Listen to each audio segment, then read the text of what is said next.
Is there a Joe in the house?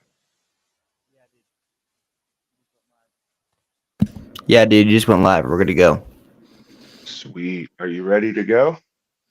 Yeah, I was born ready. Dude, you're sitting in your room in Stubby. It's weird. Right, that's right. All right, I'm about to go live, brah. You already went live, dude. Well, you know what I'm saying. Super live. Right. All right, folks, let's do it. Welcome to the Daily Summa. Today is the long-awaited super short page. Before you get started, Sure. I have an image to show everybody. I saw it. I saw it. Please do, Joe. Show everyone an image. There we go. That's There beautiful. it is. Let's see here. Boom. Let's see. I'm gonna go look closer. And yeah, eventually we'll have the other one with Larry. Oh, I can show you that one right now. You ready? Yeah, let's see the one with Larry. Boom. You Larry's got the it? one with the red do-rag on and the white Yeah, striped I shirt. have a close up of Larry as well. Are we gonna do that also? Yep, here we go. There he is. There's Larry. Oh, Larry. That's the guy that's giving us all these problems. Yeah, he's gonna be munching the mast eventually. He's a mast muncher. He's a masticator. He's a masticator. Masticator. Let's see here. Joe loves Definite puns, by the way, everybody. masticators. I know if Mike Elias is watching, he loved that one. Okay, so this is the great thing about the Daily Summa. We do one page a day. And when we say that, we mean literally one page a day. And this page, front and back, has only one paragraph. It begins here, and there's sweet, sweet nothingness in the back.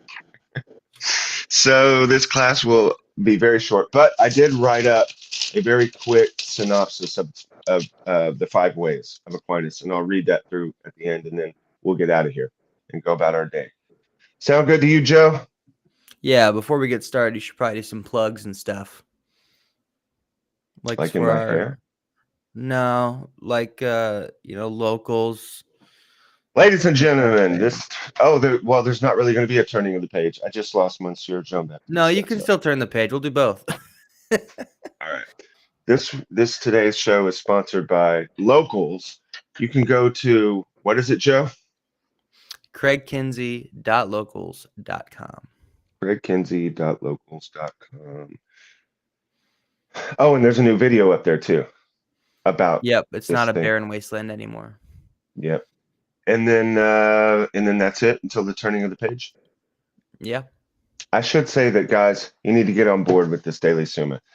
When you wake up in the morning, especially if you do lauds, you should do morning prayer or some form of it according to your capacity. And then you come into thinking, even though what we're reading here is all straw, it can lead you to the bird under the staircase, the depth of meditation and peace. When your people in your life see you waking up early in the morning and then engaging the God of the universe and then studying and making your mind more acute, you will naturally they will become more open to you and your life and the light coming out of you, what can be received and experienced in this life through this vessel called you. So that's a roundabout way to say, please join the Daily Summa, study with us, become part of this study group and camaraderie. All right, Yeah. let's And just by the jump in. way, you can join the locals without paying money if you just want to get alerts and stuff like that. If you want to join locals and then like put a question in there or whatever, we can answer it, respond to it, something like that. We have 4 people. I didn't know this yesterday. We have 4 people on the locals. One of them supported us monetarily, which was awesome. We Yeah, have like 3 other people who are just on there hanging out. So that's pretty cool. yeah. The idea, guys, is that we want to get to where we can make better and better content and do this all the time. And we may not be able to continue doing it if we don't have support. That's just a simple thing. We're going to try this for, I don't know, a few months and see if a community grows up around it. And if not, then that'll be a sign that God had it for a moment, but it was not to be extended. That's the basic gist of the thing. So go check out Local and tell your friends and family, blah, blah, blah, to watch and like the videos and comment on them. All right, let's go to reply to objection 2. The top of page 23, question 2, article 3.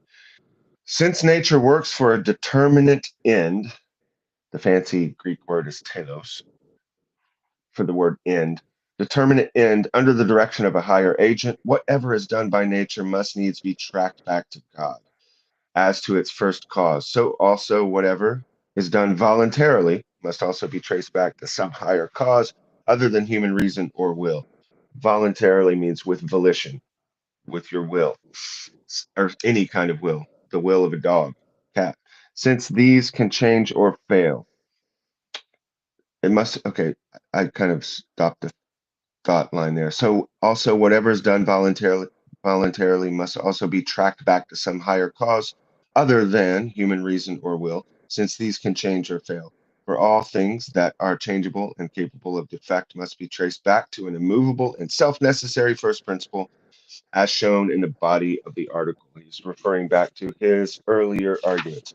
All right, now again, that's not going to be super compelling for someone. No atheist is going to read that and say, "Oh, where's the water that I might be baptized?" That's not what Thomas is doing. First of all, remember, as I said, he's speaking to people who are already Christians. It's not the kind of proof where he's trying to prove his first principles. And also, always keep in mind, super important. He is talking about, when he uses that word, God, he is talking about the philosophical God. He's not saying that this proves that the creator and master of the universe spoke to Moses and was incarnate in the Virgin Mary's womb. That's not what he's saying. Take that completely out of your mind. Judaism, Christianity, put it out of your mind. Go back in time and sit around the campfire in Athens with Aristotle and Plato, who have no knowledge of Christianity. Christ was not even born yet. Take your mind back there. This is the philosophical God we're talking about. This is the God of the American Indian. And I use the word Indian because I have many Indian friends, and they've told me they prefer the word Indian, not Native American. Native American is some term thought up by, as my professor, Dr. Rebar, would say egghead people in college. Actual on the ground Indians, whom I've hung out with and ate with, want to be called Indians.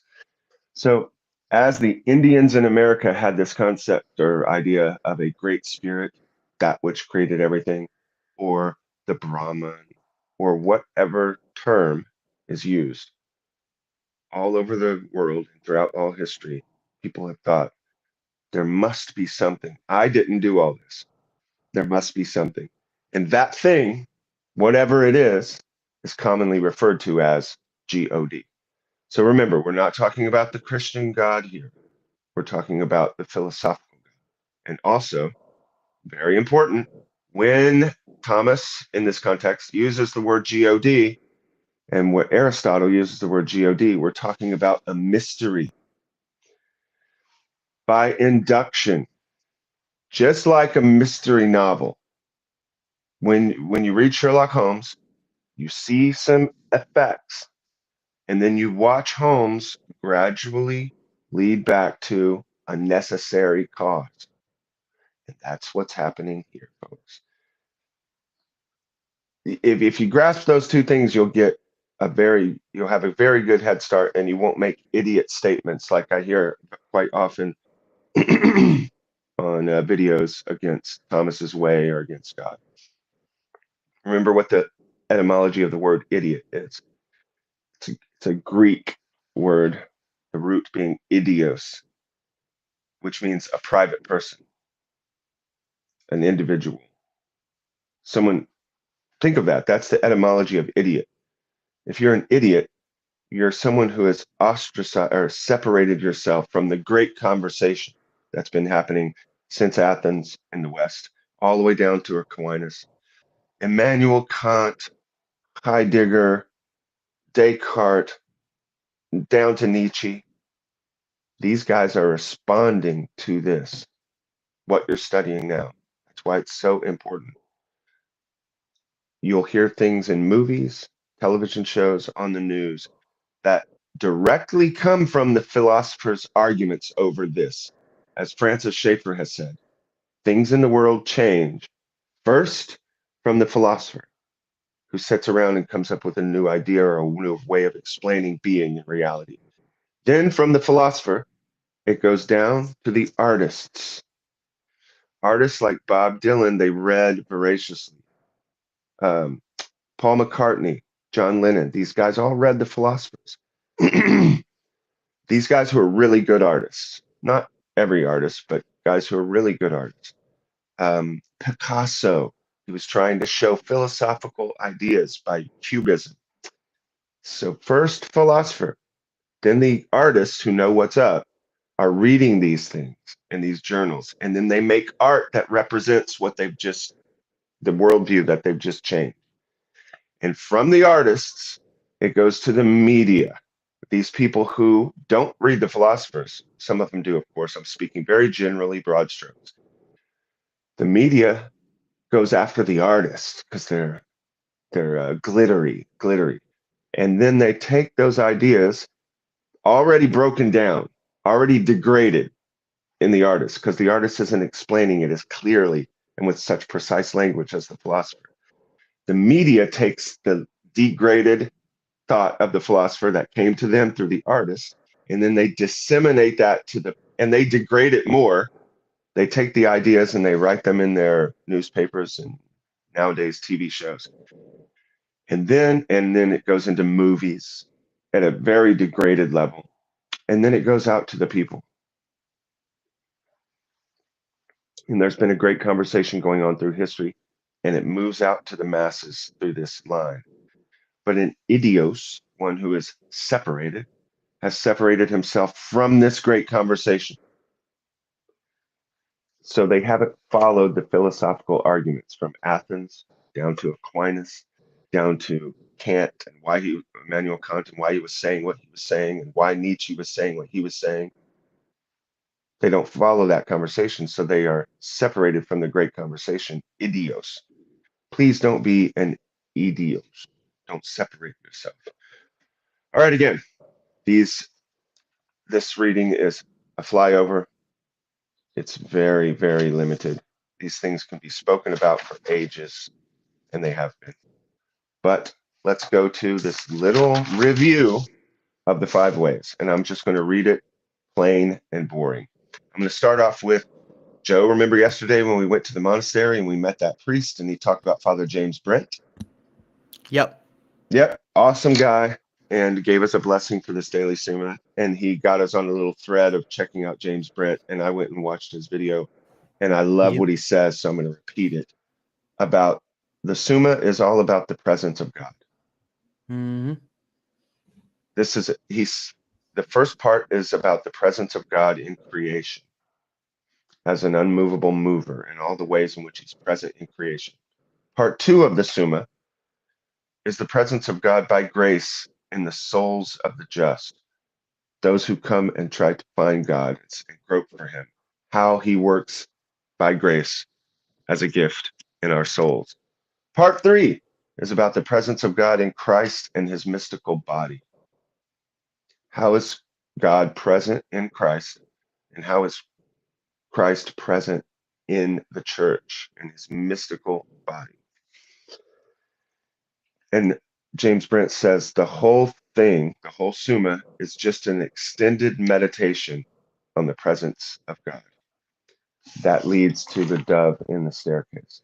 All right, let's go through the 5 ways and then we'll get out of here. Let's see how much time we've done. Not bad. A seed can grow through study or be squelched. Your mind can be adequated to the communion with God, even if you're an atheist. Remember what the Vatican Council says. Even the atheist who is seeking, trying to find the truth, the Vatican Council says that he is not outside the purview of God's grace and mercy. because God is looking for people who are seeking. It's the one who has become bitter, no longer seeks, and only collapses into their entertainment, distractions, and corrupt behaviors and anger. That person is outside the light, and a seed can't grow in darkness. But if you study, to the degree that you study and to the degree that you meditate and pray, the seed will grow up into life. And then eventually you'll begin to experience the fruit of it, even in this life. Your walk through the woods will be different. Your time in the coffee shop will be different. And you'll see that it's discernibly, clearly better, sweeter than what you had before. Argument from motion. The first way, motion is from movers. You will notice in life, everything is moving, even a piece of ice. If you go in the microscopic level, is moving. Everything is moving, and it moves by movers. No, there can be no infinite regress. Thus, there must be an unmoved mover, and that we commonly refer to as God. Remember, it's the philosophical God, and it's also not saying that we know what that is.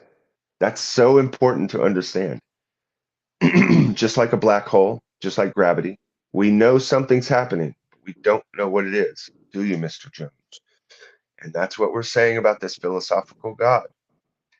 We know there must be something that's not composed of matter, that's not nature.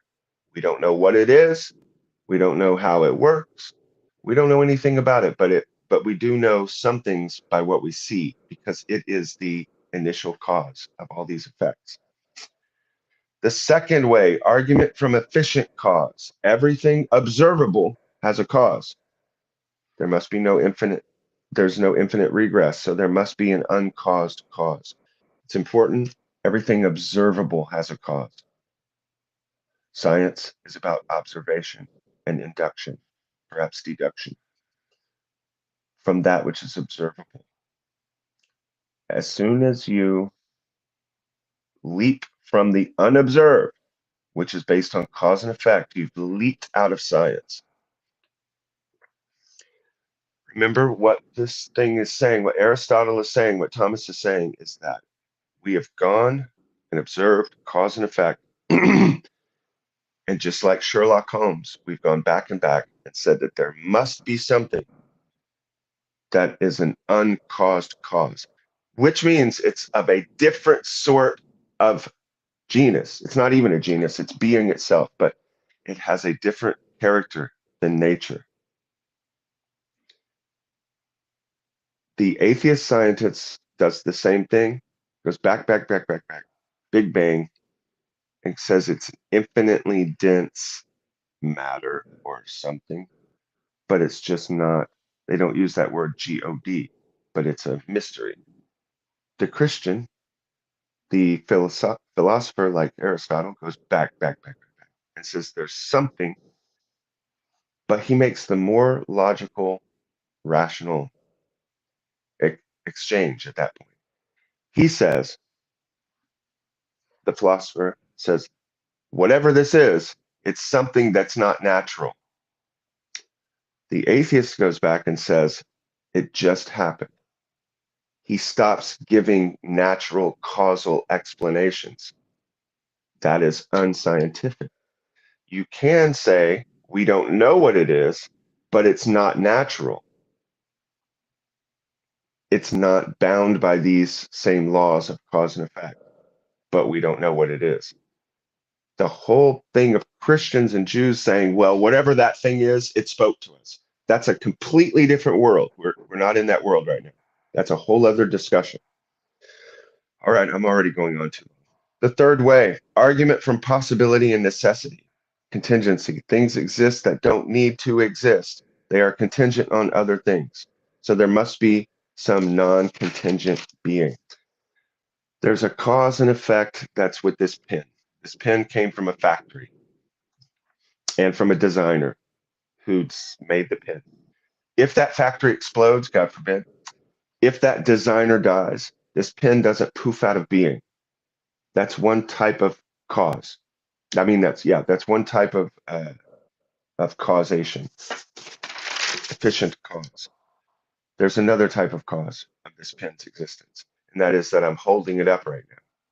If I were not holding this pen up right now, it would drop. If this table didn't catch it, it would drop. If the floor didn't catch it, it would drop, and it would keep dropping. It would not be able to be here. If the sun was 1,000 times hotter, this pen would explode, burn. If the sun were to be 1,000 times cooler, everything would freeze. This pen is here in the way that it's here because it's contingent upon innumerable causes: the sun, the ground, my hand, the food that I ate yesterday. Well, the energy that I have right now at this moment, because we're talking about the present moment. There are causes supporting this pen in the present moment. There must then be, because that's the way that nature holds itself. The pen is held by me, I'm held by the chair. That's how cause and effect in nature works. So there must be something that doesn't work in that same way. We don't know what it is or how it is, but it doesn't work in the same way as scientific cause and effect in nature. The fifth way, argument from design. Things without intelligence work for ends, like the honeybee. There must be an intelligence guiding it. Thomas uses the example of the archer and the bow and arrow. The bow, the arrow doesn't just jump up and fly to a target, a bullseye on its own. It has to be moved by an archer who's an intelligent guider and has a design. This pen is designed by an intelligence. Thomas is saying that even the unthinking beasts, like the bees, they move towards an end, a goal. And that's what, and they don't have the capacity to think it out. So there must be something that has that capacity that's moving them and everything. And to a certain degree, moving us, although he relaxes it. Now we're talking about the Christian God. Now he relaxes it and allows us to have free will. But that's another subject. Okay, those are the 5 ways. You must meditate and study them to understand them. Can't understand them with just a cursory reading. Thomas knew that there was design in the universe, but he would have no idea what we've discovered now with the DNA. And as Dr. Meyer always likes to point out, that what's his face? The Windows guy who made Windows computers, Bill Gates, said that in the DNA is a code that is an actual language, and it's more complex than any computer code that we've ever come up with. Thomas would have a field day with that. That there is a written code, there is a design, and that is in a very rudimentary way what is being said in the fifth way of Thomas's 5 ways of the proof of the existence of God. All right, let's get out of here. It's been a joy to be with you, and now I'm going to go about my day. But remember this, the final thing: meditate on the presence of God in life, like the dove under the staircase. That's what all this is about. Take this straw, think about it, pray about it, talk to God about it, talk to your wife about it, and enter more and more deeply into that delicious, warm, crackling fire of relationship with this mystery that brought everything into being. All right. Have a good one, Joe. Yeah, you too, dog. Adios, everybody. Yeah, dude.